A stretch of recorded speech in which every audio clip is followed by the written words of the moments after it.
Told you.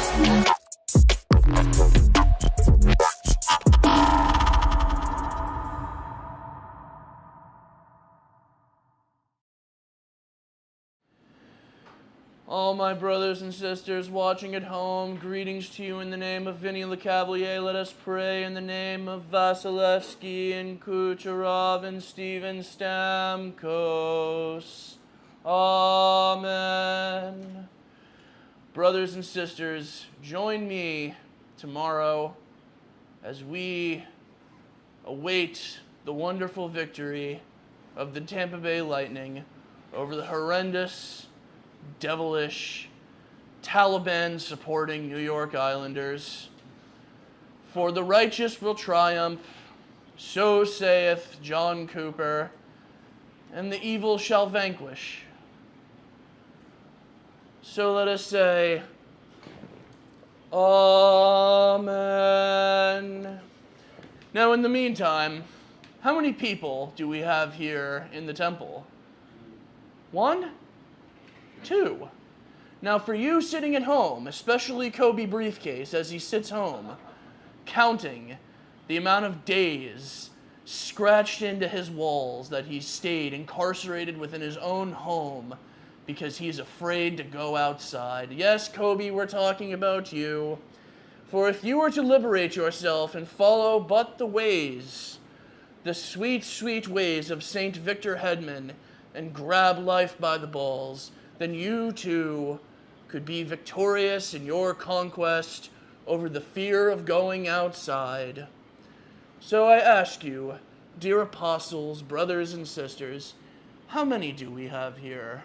1 or many? 18. A lot of people. Good evening. Tell them the error of their ways, my brothers and sisters. Alas, they are struck. They are awestruck. They don't know what to do. But I know one thing. They went outside, and you did not.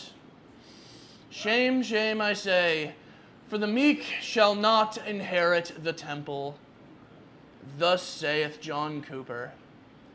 So, tonight, as we are so close to hollow ground of Amalie Arena, where the Tampa Bay Lightning will overcome the evil, satanic New York Islanders, including that piece of shit, Matthew Barzal. Yes, Matthew Barzal, who may or may not have had... Oh, I can't say that, because then I get sued for libel or something. I don't know. I'm already under the gun. So, anyways, tonight, for those of you pathetic saps sitting at home, including Kobe Briefcase, who I'm sure is just going to the bathroom in the corner like an animal. We have on Saturday, Vodkanot is continuing his workshop on how to commit domestic terrorism via Wi-Fi hacking. I'm excited. You should be excited as well if excitement is something that you can feel in your small, internal, afraid to go outside bodies. Eventually, it's okay. You can go outside. You can get the mail. I know the mailman is wondering if the person inside the house is, dead or alive, because the mailman can go outside. I know that sometimes Uber Eats will eventually fail, in which case you might starve to death in your own house. Come outside and join us, why don't you? Right after Vodkanot's workshop is a Hack the Box meetup that Trey, co-owner Trey, may or may not be shilling. I think he is shilling. Join us for that. Just announced, Ryan Linfield, our own wonderful example of what the Parasite diet can do for you and your weight loss plan. For those of you who have seen Ryan, he weighs like 50 pounds soaking wet, but we love him for it. He actually kind of looks like Timmy from South Park, if Timmy could walk. Yeah, go ahead and picture that. So, Ryan, if you're watching at home, we love you because you love the Tampa Bay Lightning and because you're not afraid to go outside, unlike Kobe, who I'm sure if his ancestors could hide inside too, they would have, away from the Mongolians. Ryan is doing a network attack and defense workshop starting next month in preparation for DEF CON. If you're not going to DEF CON, repeat after me. I state your name here. Know that I am wrong by not going to DEF CON. And whether I am able to go outside or not able to go outside, I should still attend DEF CON. And if I don't, I will immediately self-flagellate myself with this whip I have, because I don't go to DEF CON. You can say that at your leisure. I have to continue. So that's going to start next month. Wednesday nights are Open Lab night, being hosted by our own solar eclipse Cam Hunt, who we adore and love. Cam, our beloved follically challenged apostle here at the temple, has been hosting Open Lab night starting from 5 p.m. to 7 p.m., and interesting things have been happening, including an appearance of Doug Hill, who, if you don't remember him from 4 months ago when the temple was first starting out in its own fledgling state, he actually brought his contraption, his space box, down here, and those who attended Open Lab night got to experience it. So don't miss out. Go outside. Do it. If not for you, for me. Go outside. Embrace the controversy. Past that, we have a new Wi-Fi password down here at the temple. See me or Tremere if you need it. Now, moving on. Tonight's speaker, our beloved Count Zero, came to us. Oh wait, wrong speaker. Oh, wait. That's right. Now, Count Zero may or may not be speaking next week on the wonders of chicken sacrifice. Now, if you want to hear it, I think Rab's also going to be there on the joys and wonders of hentai, brought to you by Industrious Kraken.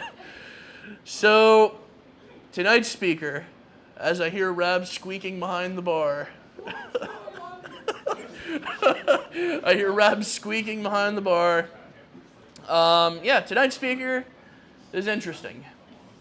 I have had the pleasure of knowing her and watching her go from really interesting workplace to really interesting workplace, and I quote, breaking other people's shit, K thanks, bye. That is something she actually said. You can quote her. I actually first met her at one of Ryan Linfield's OSCP preps back in 2019 before the world ended. Did you guys ever actually get around to taking the test?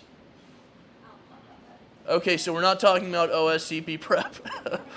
OSCP is for weenies anyways. Everybody knows that the real way to show street cred is to violate the CFAA.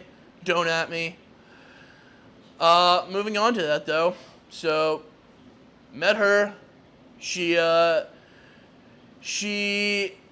is a very interesting pen tester in the sense that she's the only pen tester I've ever met who has not only been forcefully denied Burp Suite on numerous engagements, but she didn't just immediately kill the client with one of those things they used to kill cattle with. She continued the pen test. So I would say she's better than Dr. Sunnyware on web apps pen testing. What would you say? She actually agrees. She agrees. You heard it here first, folks. Our beloved Secure Things, aka Amber Hamlet, says that she is better than Dr. Sunnyware at web application pen testing, and that Sean Latona needs to crawl back into the shoebox where he came from. Crawl back into the shoebox that he came from. Peesh, if you're watching, I'm glad the restraining order worked. Please stay as far away from Tampa as possible, since you're now a disgusting bandwagoner. This guy, we have one of the best hockey teams here in the state of Florida, not even in the state of Florida, in the world. Just like we have one of the best football teams in the world, not at you, Iraq. And he decides he's going to go be a Washington Capitals fan. Yeah, disgusting. So, Sean, if you're watching, I hope you're having fun with all of the other disgusting booger pickers and troglodytes up in Washington, D.C. And, whenever Joe Biden craps on the lawn, I hope you're there to pick it up. So, with that, ladies and gentlemen, I lead you to Amber, and fuck you, Sean. Yeah.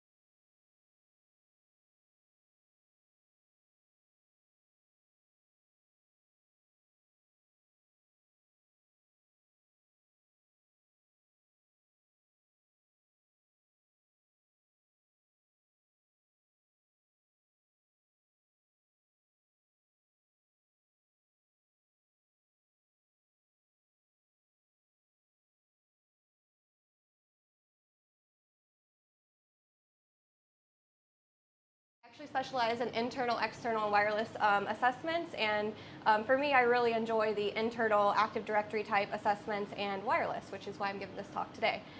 Before that, I was a software engineer. I'm doing reverse engineering of embedded. One sec, they're not getting any audio. I know, it's coming. Is it fixed? Okay. Okay, could you perhaps, TLDR the last 2 minutes of that talk? Yeah, I suck at web apps. I'm a pen tester, and before that, I did some reverse engineering of embedded devices, and that's where I kind of first got the intro to the black magic that is RF. And basically, I'm just a curious noob who likes to break things. I literally break almost everything I touch, so there's that. But for this talk, a quick overview. We'll be discussing just a brief introduction of some Wi-Fi terms and some specifications, and then go over a timeline of Wi-Fi security and some cryptography, and then get into some demos in wireless network attacks, and then end with some takeaways and recommendations. And as a brief disclaimer, this presentation and tutorials are for educational purposes only. So we'll begin with a really high-level brief primer of some terminology to get started. So the Wi-Fi specifications were derived from the IEEE standard 802.1x or 802.11. And as you can see, there are several standards listed below. The 802.1 or 802.11a and AC networks both operate on the 5 gigahertz bands as well as the IN network as well, whereas the 802.11b and G both operate on the 2.4 gigahertz frequency ranges. And the biggest difference between these standards is the frequency that they do operate on. And the main difference between the 2.4 gigahertz and the 5 gigahertz bands is going to be the speed and distance, essentially, of your Wi-Fi coverage. So with a 2.4 gigahertz band network, you're going to have slower speeds, but the overall distance or coverage of your network is going to cover a lot more just area of where your access point is located, whereas a 5 gigahertz band is going to give you a lot faster speeds, but the coverage of where you can access that network is going to be a lot smaller. And with the 2.4 gigahertz band, it consists of 11 channels, 8 of which overlap. So channels 1, 6, and 11 are commonly used in this configuration because these channels do not overlap. And the 5 gigahertz band consists of 45 channels, and it has a lot less overlap, with 24 out of the 45 channels do not overlap. So there's a lot less interference with that band. Some other terms we should be familiar with is the extended service set identifier, or the network name. So if we look at the image in the center, we have our classic kind of home setup with our wireless access point in the middle. And so starting from top to bottom, we see the ESSID is Acme Corp Guest. The next term we should know is the BSSID, or Basic Service Set Identifier. This is often referred to as the hardware address or MAC address. And then underneath that, we can see the encryption type of the network, which is WPA2, which we'll cover in a second, -PSK. And PSK stands for pre-shared key, and this is also referred to as the Wi-Fi passphrase or password used to connect to the network. To the right of the image, we can see 3 devices or 3 clients that are connected to the wireless access point, and their corresponding MAC addresses or BSSIDs listed beneath those clients as well. So get into a bit of the timeline of wireless security. So as wireless networks have evolved, the Wi-Fi Alliance has developed several security protocols to help improve wireless network security. And so in 1999, we have WEP, or wired equivalent privacy, which hopefully we're not seeing too many networks configured with this today, as this was deprecated in 2004. This protocol uses the RC4 cipher, which we know is vulnerable to analytical attacks. And this is because the initialization vector, which is used as part of this encryption algorithm, is actually set in the clear. So this is very weak and insecure and hopefully not seen today in 2021. And in 2003, Wi-Fi protected access, first iteration was developed, and this overall still had pretty weak security. It still used the RC4 cipher, but tried to make it a little bit better with the temporal key integrity protocol. And WPA supports both pre-shared key using of a password to authenticate to the network, along with support for 802.1x with EAP variants for authentication. And this is often referred to as WPA Enterprise. The transition from WEP to WPA was pretty seamless and only required firmware upgrades, whereas going from WPA to WPA2 or WPA2 to 3 is going to require both firmware upgrades and hardware upgrades to support these protocols. So in 2004, WPA2, the second iteration, was released, which is stronger than the first one and uses AES instead of RC4. And we still have support for the PSK and the WPA Enterprise variant as well. And in 2018, we have WPA3. And this, again, is just getting better with cryptography and uses AES 128 and 196-bit encryption keys for the pre-shared key and the enterprise configurations, respectively. And for the pre-shared key,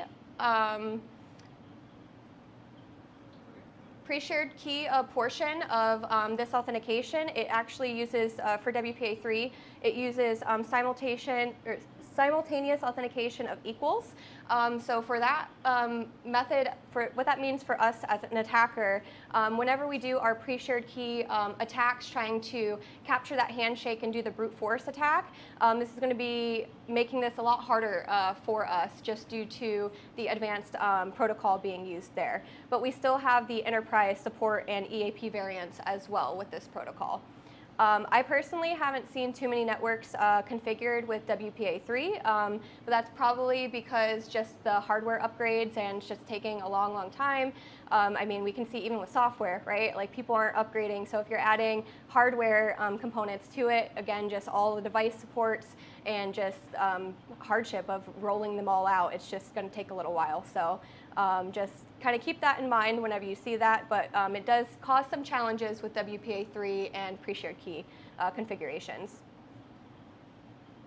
So now that we have a basic understanding of some of the Wi-Fi terms we should be familiar with, let's get into some of the Wi-Fi hacking methodology.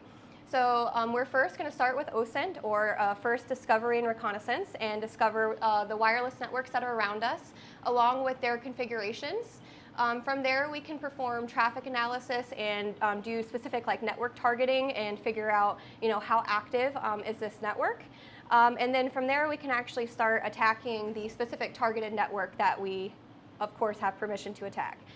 So there are a few different kinds of wireless network attacks depending on how the wireless network is configured. And so if it's configured with the WPA or WPA2 pre-shared key, meaning using a password for authentication, we can capture that four-way handshake that's used whenever a user tries to connect to a network and potentially recover that password ourselves.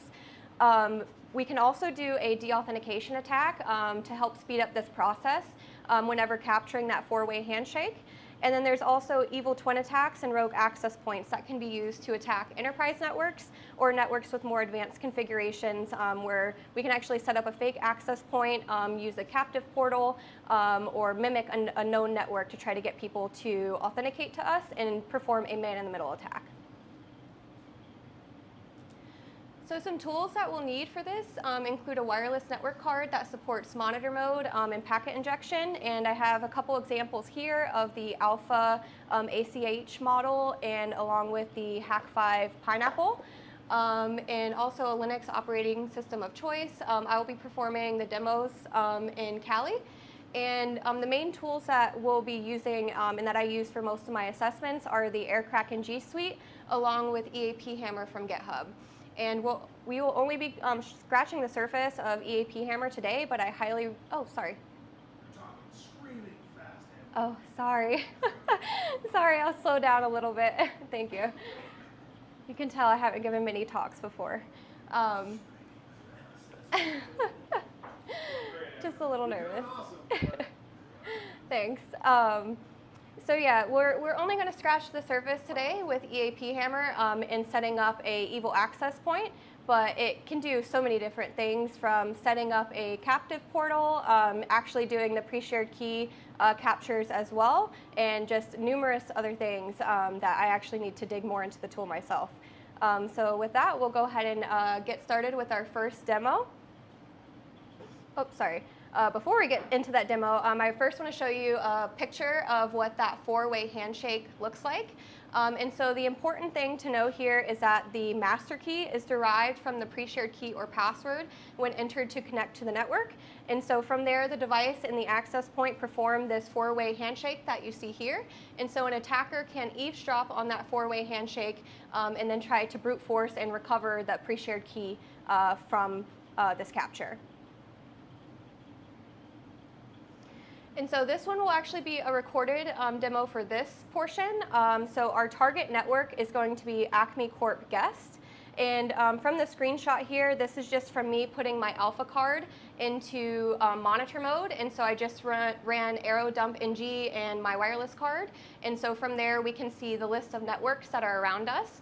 And so a couple things to point out here. From the screenshot, you can see the first couple of networks that are listed. The ESSID has a link colon of 0. And basically what this means is that these networks are hidden or that the access point is not broadcasting the network name. And so this is essentially security through obscurity to prevent just the network name being blasted. It's very easy to recover that name yourself without even authenticating to the network. Because people have to connect to the network and send the network name somewhere in those broadcast messages. So it's very easy to recover it, but that's just a note there. And our target network is going to be Acme Corp Guest, which from left to right, we can see the BSSID listed to the left. It's operating on channel 6 and using the encryption type of WPA2, and the auth type is PSK or pre-shared key, which is what we expect. So I have a screenshot of that up here because we will need some of that information when performing this attack. So I think this is going to play. So yeah, I'll first run iwconfig to see that my wireless card is being picked up by Kali, and we can see it's in managed mode. So from there, we first want to put our device into monitor mode, and we can do that by using the AirMon-ng, which is part of that tool suite I mentioned previously. So we can put our device into monitor mode by running AirMon-ng start with the wireless name, and then see that it was enabled, and just reconfirming with iwconfig that our device has been put into monitor mode. So this is normally where you'd run arrow dump to see the networks that are around you. I had already done that ahead of time. So we can actually use arrow dump to narrow in on our specific wireless network as well that we want to target. So I'm going to do that now on the bottom of the screen by specifying the channel, which at the top we can see is 6, the MAC address of the network that we want to target, and then a file to write our pre-shared key captured handshake to, and then the device that we're using for this attack. So you can see once I launch this, we can see that there's one client connected to the network. Normally there will be a lot more connected to an access point. This is just a proof of concept demo. I only had one device connected at the time. So this is basically where you just sit and wait and hope somebody else connects to the network so we can capture that four-way handshake. Or, like I mentioned before during the methodology, we can actually perform a deauthorization attack against a client that's already on the network in the hopes that they reconnect and we can capture that process once they reestablish connection to the network again. So in the second terminal, I think this is going to go now. Okay. I'm going to do that deauth attack over here using air replay and specify the attack for deauth, and I'm going to send 10 deauthorization packets with this command. You want to keep this number pretty low because, again, we are kicking the user off the network momentarily, and so if we set this to a high number, that's essentially a denial of service. So we just want to do this momentarily to capture that four-way handshake, and we will need the MAC address of the access point and then the MAC address of the client that we want to target and kick off the network, along with our interface name. So once I hit enter here, you can see the deauth packets being sent on the right, and then on the left in the lost column, we can see the number of packets jump up quite a bit, and that was because we were sending those packets and making all of that traffic be lost for that client that's actually on the network. So we didn't get that handshake, so I went ahead and reran that attack one more time. And up at the top right, you can see that we were able to capture the handshake that time for the network.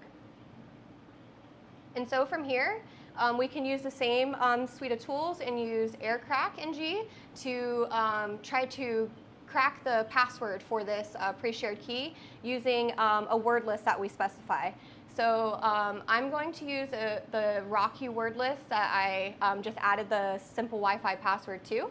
And so all we need here is the MAC address of the access point, along with the word list that we want to use for our brute force attack. And I'm specifying the Rocky word list here, and our captured file that we just captured our four-way handshake. And so depending on how strong or weak the password is, ours is pretty weak. You can see in the middle there, Star Wars Star is the password for Acme Corp Guest Network. So from here, we found it pretty quick. If the password was stronger, it would take longer, or if the word list didn't have that word in it, it wouldn't have cracked, of course. So depending on your word list and how much time an attacker has, we can actually recover the plain text password to connect to the network, and essentially now connect as we were a regular user to this network. And so now I can do connection to the internet and start browsing anything just like a normal user would connect to this network. We had talked previously about the WPA Enterprise and support for EAP variants. So this was that second kind of configuration that is supported. This WPA Enterprise was another enhancement in wireless configuration for WPA and WPA2 type networks. Extensible Authentication Protocol, or EAP, is essentially a framework that provides common functions and negotiation of authentication methods called EAP methods. And there's currently about 40 different EAP methods defined. However, we're only going to cover 3 of those today, which are the most common configurations for wireless networks. And those are protected EAP, EAP TTLS, and EAP TLS. And with the WPA Enterprise configuration, this uses a radius server for authentication, and that's where these EAP methods are configured.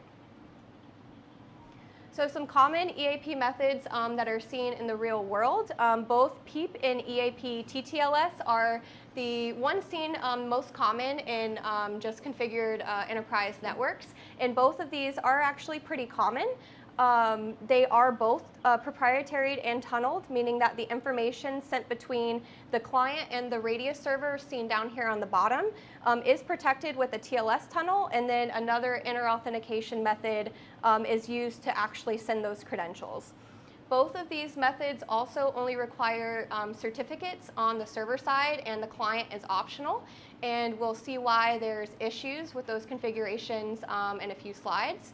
And EAP TLS isn't seen as often, and that's probably because the deployment difficulties are pretty hard.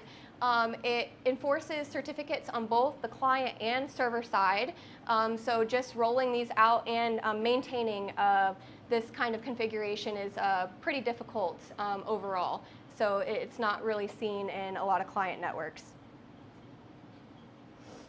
Some of the EAP inner authentication methods that you may see include EAP MS Chat v2 or Microsoft's Challenge Handshake Authentication Protocol version 2.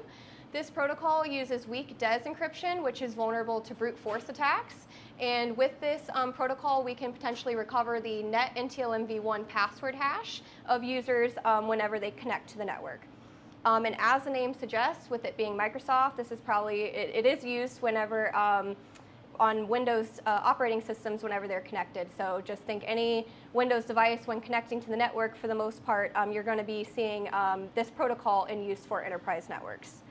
EAP GTC, or generic token card, was an alternative to MS Chat v2 created by Cisco. And this actually exchanges authentication credentials over the network in clear text. So if we're able to man in the middle of this, we can potentially recover clear text usernames and passwords. And the generic token card method is mainly used for like smart devices and like your iPad, phone, stuff like that. These devices don't support the more advanced challenge handshake type protocols, so most of them fall back to this generic token card method. So how do these attacks happen in real life? As I mentioned before, PEEP and EAP TTLS both do not enforce certificates on the client side, meaning both of these methods are vulnerable to man-in-the-middle attacks. So an attacker can create a fake certificate and spoof the real access point, and this is very hard or difficult to detect on the client or user side. And due to your Wi-Fi speed and connection, depending on how close you are to the access point or the network, your wireless device will connect basically to the access point with the strongest signal. And if your device recognizes a network that it has seen before, it basically is marked that network as known or trusted. So if we look at the diagram that we have here, we have an attacker sitting outside a coffee shop. The coffee shop has free Wi-Fi, and the network name is free Wi-Fi. We have an attacker sitting outside, then they've also created a fake access point with the same name, and the victim is closer to the attacker than the coffee shop's access point. So if the victim had already connected to this access point before, instead it would connect to the attacker, since the attacker is sitting in closer proximity than the actual access point. All right, so we can now move to the Evil Twin Attack demo. I have a screenshot here. I'm going to try to do this live. Hopefully everything is working again. Our target network here is Acme Corp, and it's going to be configured with WPA2 Enterprise. And I have all of this configured on my Wi-Fi Pineapple here, and the tool that we're going to be using again for the setting up the actual access point will be EAP Hammer. So let's see.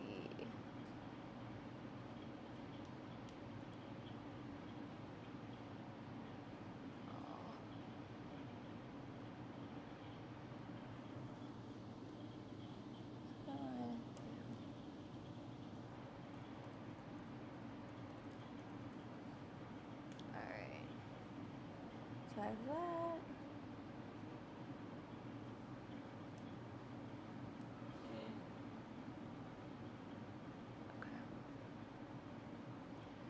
All right.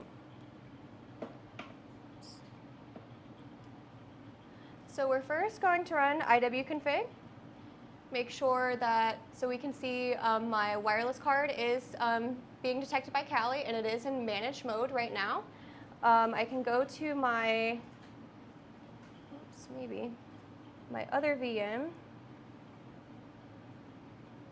don't know why this isn't going.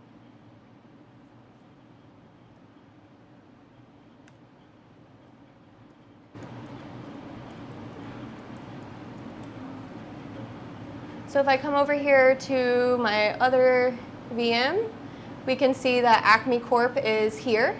And so before I set up the evil access point, we can already see that network is active.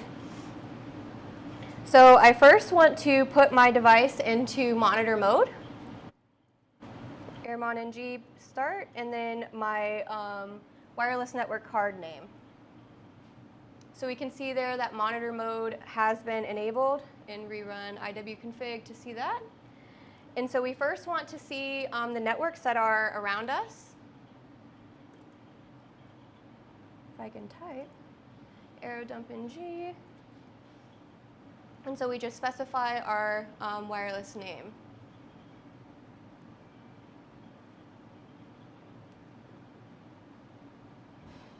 Well, it's taken a while.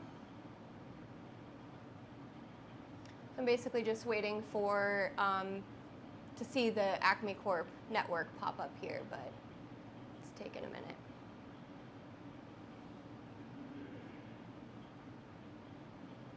Okay then.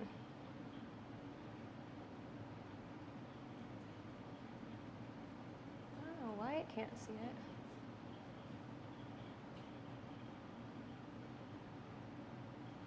Interesting. All right, part 1 of Demo Gods coming for me. All right, so I'm going to go ahead and clear that. We can pretend that we saw the network from there. So if I go, I don't want to go back to the slide, but I'm going to copy the same information. So instead of having the same screenshot like I had shown before, we essentially just want to discover the networks that are around us, and I want to target Acme Corp. And from before, we saw that it was operating on channel 11, and then that encryption type being MGT specified that it was an enterprise network. So instead of doing the discovery over there, I'll show you setting up the Evil Twin access point. So I have EAP Hammer installed over here on the right. And it has a really great feature. The way to basically set up access points before, you had to do a lot of stuff manually, configuring your host APD file.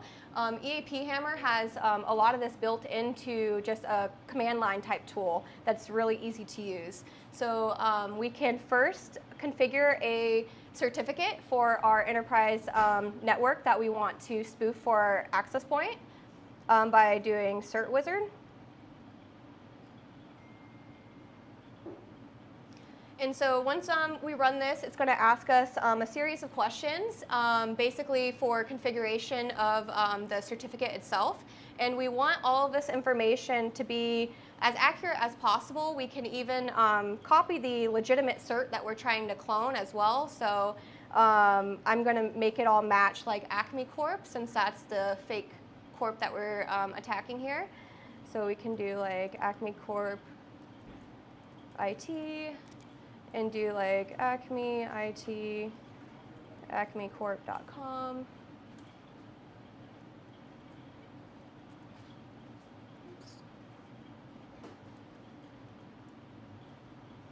All right. So once it creates a certificate, it writes it out to a file for us. And so from there, we can go ahead and use EAP Hammer to actually stand up our fake access point. So I'm going to do that by specifying a few flags. First, we want our interface that we're going to be using to stand up our access point, which is WLAN 0. I actually want to make sure this is stopped. Okay, so I turned off monitor mode over there. EAP Hammer takes care of that automatically. Also specify the network that we want to spoof, which is Acme Corp. Specify the same channel as the network that we're targeting, which is channel 11. The authorization type is WPA EAP. Whoops, tack off. WPA version is 2. And these are basically just the flags from the network configuration, and it's going to stand up a access point with the same exact configuration, just a different MAC address for the target network. And then specify tac creds for credential theft. Oops, I can type today. There we go. So if all goes well, we can see our access point was enabled here. And just as a quick OPSEC note, I did not specify my hardware identifier for my fake access point, so it went with the default of 012340, which is not really great if somebody's actually paying attention, but for the most part, users won't see that.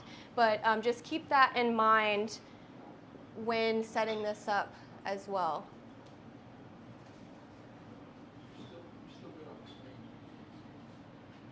Okay. Oh, well, I can't see anything over here.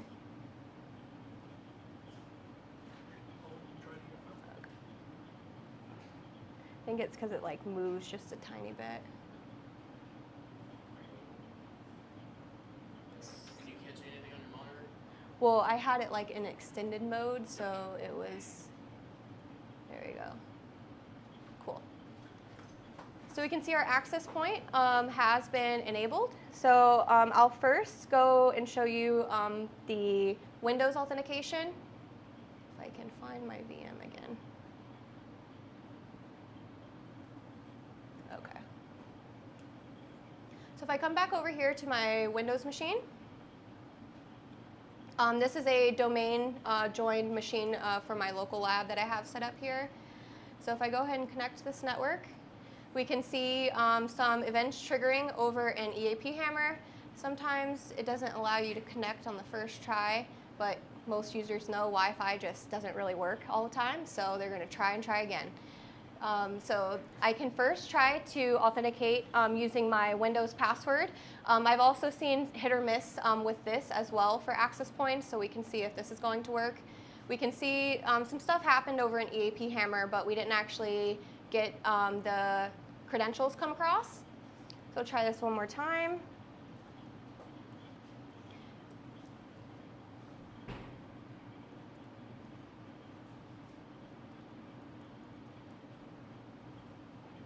All right, so this is really all a user gets when connecting to a network over here. So this is why I was saying whenever setting up those configurations for your certificate, you want to make it look as realistic as possible. Because if the user gets this pop-up, they can hit show more information. And you can see all the information that I specified for EAP Hammer is configured there. So we can see the name, who it was issued to, and issued by. So if this was all just, I'm going to hack you, whatever, most people are going to be like, that doesn't really look right. But this one looks legit. We'll go ahead and connect to it. So the user, unfortunately, doesn't get Wi-Fi access. We, in return, though, get their net and TLM hash over here to the right. So the user is just going to think there's Wi-Fi problems, try to keep connecting. Sucks for them if they're still by my Wi-Fi access point because it's going to connect to whoever's the closest. But we can now start trying to crack this user hash. And we can see that MS Chat v2 authentication come across here. So as we expected, our Windows device used that authentication method when connecting to the network.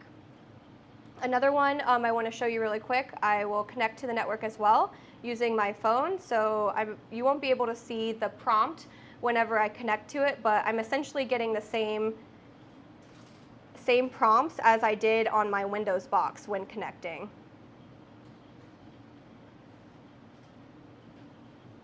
So you can see traffic happening over there. I get the same thing. The certificate pops up. I hit trust, and we see the GTC authentication come across.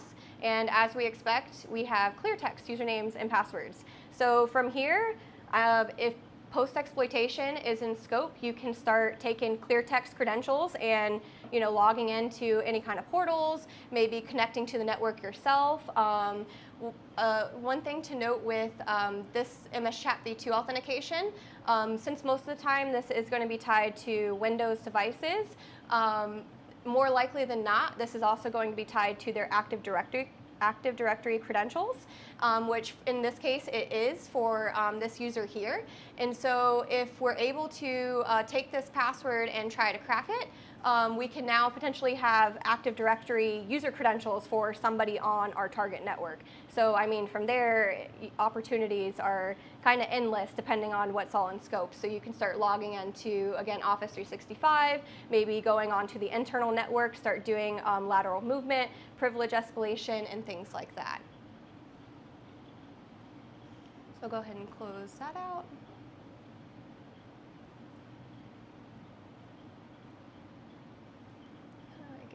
to.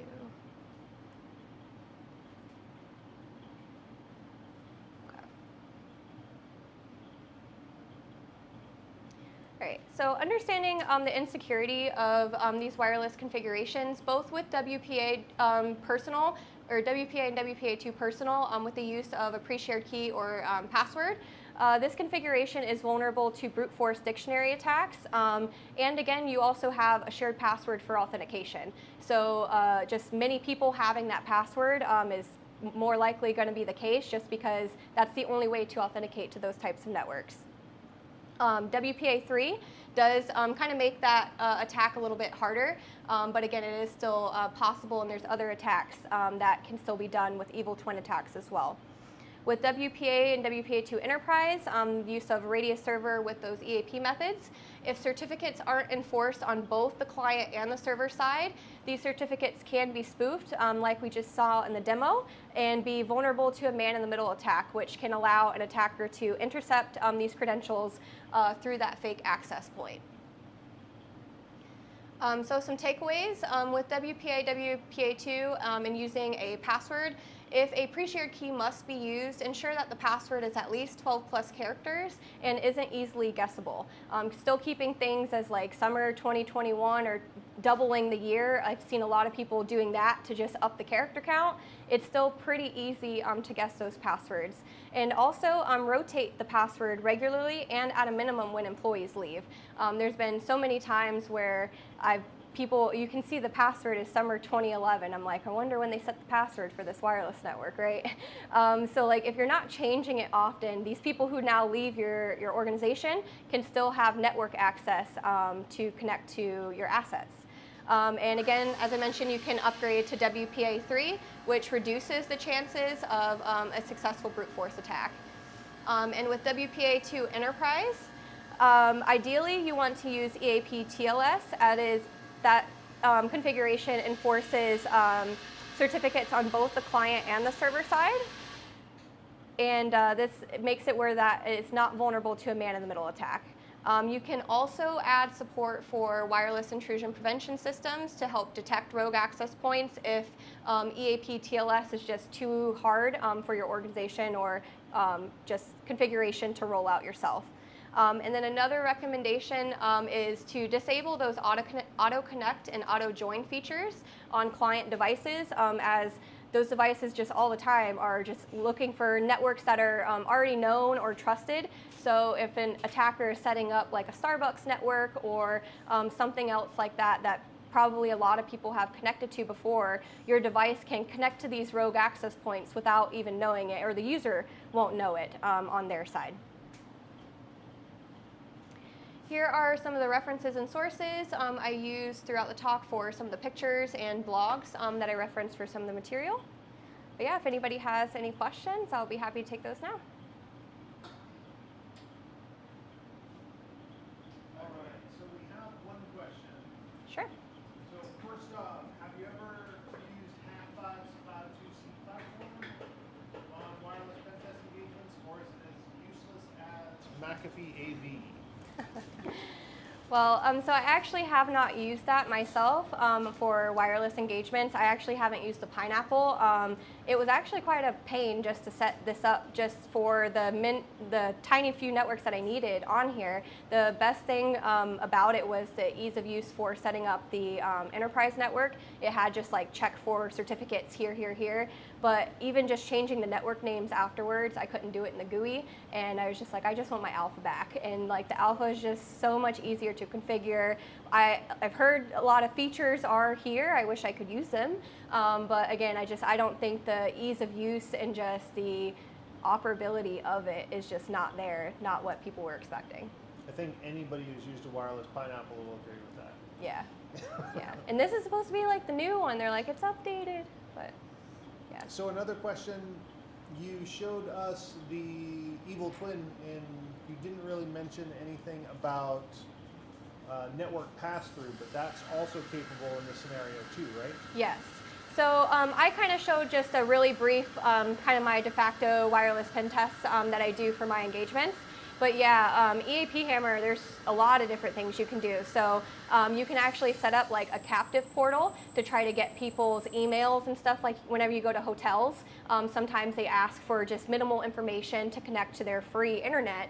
Somebody else can actually set that up and have a pass-through. So all your network traffic is now going through their device.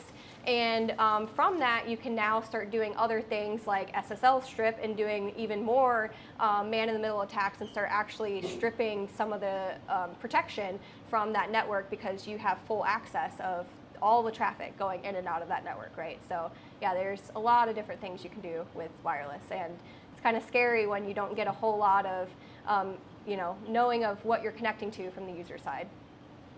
So I've got to check through to see if there's any more. The last one that I had from earlier is you're doing this on a Wi-Fi Pineapple, and I see alphas up there, but isn't a lot of what you're doing up there, isn't that what we can do with a what's it called?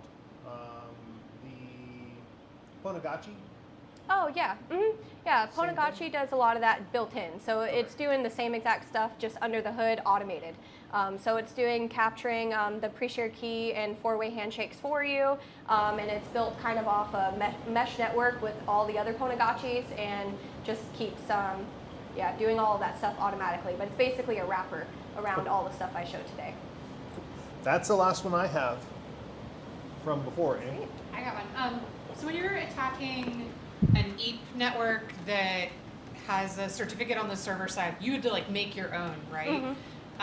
Is that something that's like broadcast that you could see as an attacker what the real one is, or do you only see that certificate if you have the real password, like after authenticating? No, you can actually see that password yourself. So that's one thing whenever I do go to different organizations, I look at what their configuration is and try to mimic that as close as possible. So if it's all like their IT security team and it's usually at their companyname.com or something like that, I try to basically mimic that as much as possible and maybe change just IT to just security and just drop the IT part.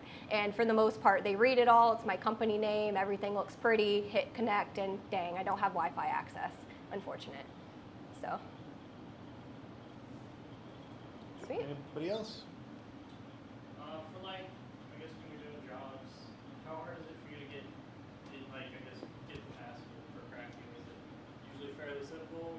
Yeah, it's usually pretty simple. For the most part, a lot of companies have switched and they tried to basically have a super weak guest network and then have a hardened, stronger password for the other networks. Or they've done the other approach and their guest network only has internet access, and then you have to authenticate with your Active Directory credentials to actually get on the kind of like more internal network type of stuff. So they have it kind of more segmented. But yeah, I mean, you're really as good as your password is for your network. So I mean, with the amount of word lists we have and rules and stuff like that, I mean, it needs to be a strong password that people aren't going to be able to find in a word list. I got one then. What happened? You know when you ran the 10 DDoS and you did it again? Yeah. What's causing the client to like ignore those or take them, or how's it getting faked out by? Well, I mean, so the first one didn't work. You're going with Wi-Fi and RF, right? So it may not even get there. So I started with a low number. Maybe not all of those packets got to the actual device. And so, yeah, I kind of that's just the beauty of RF. You don't really know if it's going to get there for the most part. It's all based on the antennas, signal strength, and stuff like that. So yeah, I kind of keep my attacks pretty low because for the most part, within 10 to 20 DOF packets, you can usually get a user off the network. But yeah, it just really depends on where the user is, where the access points are, and stuff like that.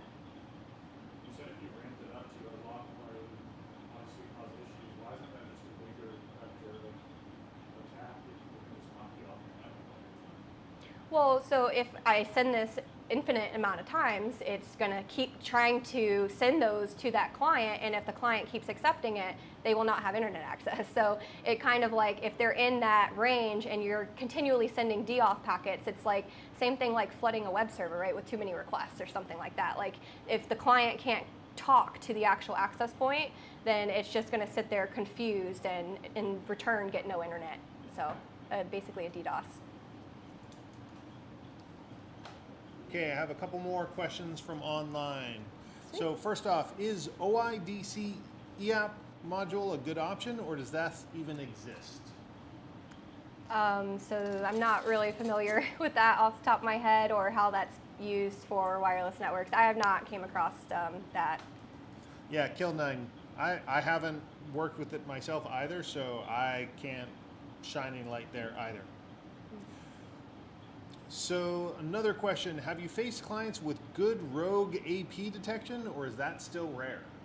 Still pretty rare. Sometimes we have it and we didn't know we have these features, so it's there, they're getting alerts, but it's not doing anything. So that we've got the first step, some of them actually have it, but now we've got like turn the features on, like actually pay attention to the alerts that are coming at you that you have a problem. And so yeah, it's basically not really seen, just because I don't know if there's like a cost associated with that as well, or just maintenance. But yeah, I haven't really seen a lot of people who have that set up at all. All right, do we have any more questions here or online? A dumb question. How come some of these wireless types have, or securities have limitations on the password? Like maybe it's my memory, but I feel like WAP, I can do anything but numbers or... Oh, well, yeah, but I mean, it also supports RC4, which a lot of those have just cryptographic limits from back in the day. So that could be part of it too. And I mean, some of the old devices, like it's like I only support 8 characters. I don't have memory for anything else. So yeah, you don't see that as often anymore. Last chance? All right, congratulations. Thank you.